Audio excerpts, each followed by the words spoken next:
The summer has arrived with cricket's biggest rivalry. The 70th series of the Ashes between Australia and England is set to be another cracker. Stay tuned for my preview of the 2017-18 Ashes series right here on Bevo B5 Productions.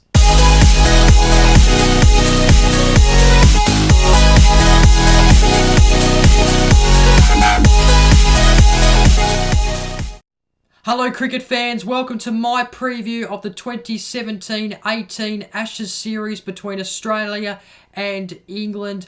I cannot wait for it. Now in this preview I'll go through the series schedule, the squads, the last test series the two teams participated in, and my series prediction. So let's get straight into it. The Ashes series commences on Thursday the 23rd of November with the first test at the Gabba. The series then moves to the Adelaide Oval for the first ever Ashes day-night test match. Very exciting stuff. That's on Saturday the 2nd of December.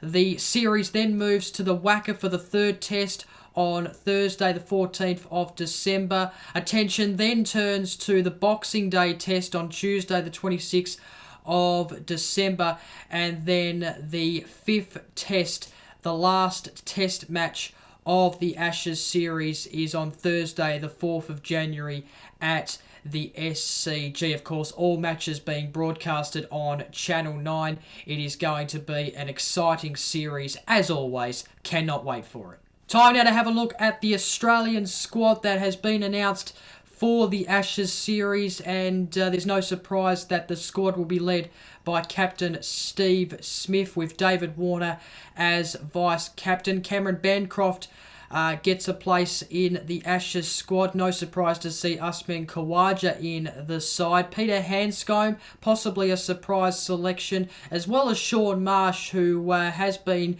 out of form in recent times at international level, but has been in form in recent weeks, so he earns a spot.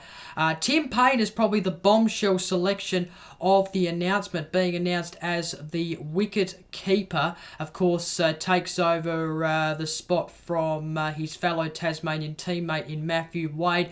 Peter Neville was highly tipped to take over the wicket-keeper spot, but instead Tim Paine has been selected, and personally I don't have a problem with it, because this is a person who Australia was committed to, the selectors were committed to, until he got obviously injured with that finger injury. So he gets a spot.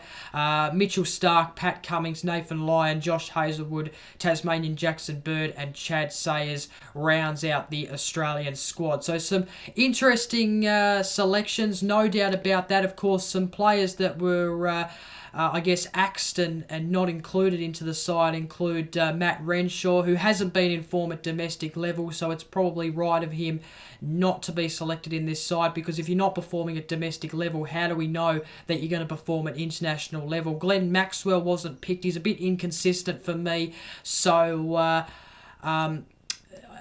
no surprise to not see him into the side. Hilton Cartwright's probably one that is unlucky to miss out. Of course, we know that Matthew Wade and Peter Neville weren't included into the side. So some very interesting selections, but overall I'm happy with the Australian squad that has been selected. There will be critics out there who won't agree with the side, but I don't mind it. I think it's fantastic, and hopefully this is the side to drive us towards a win in the Ashes series. And the England squad is led by Joe Root, who is captain for the first time in an Ashes series. Of course, James Anderson is the vice captain. Moeen Ali is in the side. Gary Ballance, Stuart Broad, Alistair Cook also in the side. Ben Stokes has been named in the side, which is very interesting, because we know he's been, of course, having problems back at home with, of course, being arrested and so forth, but he could play in the series, even though he is currently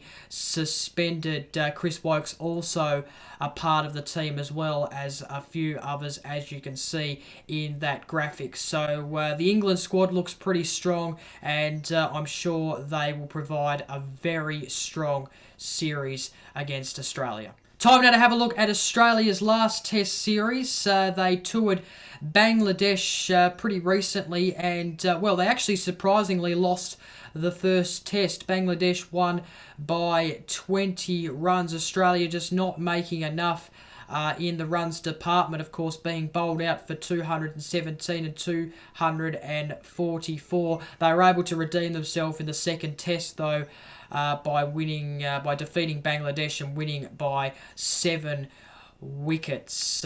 So it was a drawn series, Australia against Bangladesh. And England's last Test series was at home v the West Indies. They absolutely smashed the West Indies in their first Test. England winning by an innings and 209 runs. But surprisingly, they lost the second Test, England. West Indies winning by 5 wickets. England redeemed themselves to win the series in the third Test, winning the third Test by 9 wickets. So, yeah, they smashed the West Indies in the first Test, but didn't quite do that in the second Test. Lost the second Test, and of course, were able to take the series in the third Test. So, they have to be a bit consistent in this Ashes series if they want to beat the Aussies, of course. Okay, time now for my Australia v England Ashes series prediction tip. And I'm tipping Australia to defeat England in what will be a cracking 3-2 series win. I think this series is set up to be a cracker. Australia's squad is filled with some bombshell selections, but I think it's a strong one. And England have a strong squad as well. If England want to win the Ashes series, they have to win the first Test, I reckon, at the Gabba, which is a test that Australia normally win. But I think it's going to be a great series. I'm really looking forward to it. The cricket is back. The Ashes is back.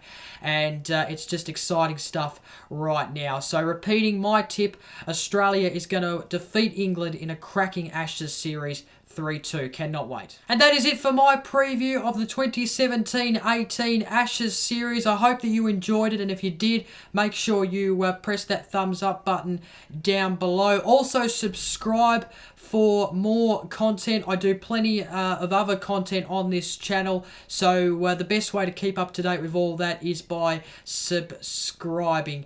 And, well, I hope you enjoy the Ashes series as much as I do. I'm Bev. Until next time, catch you later.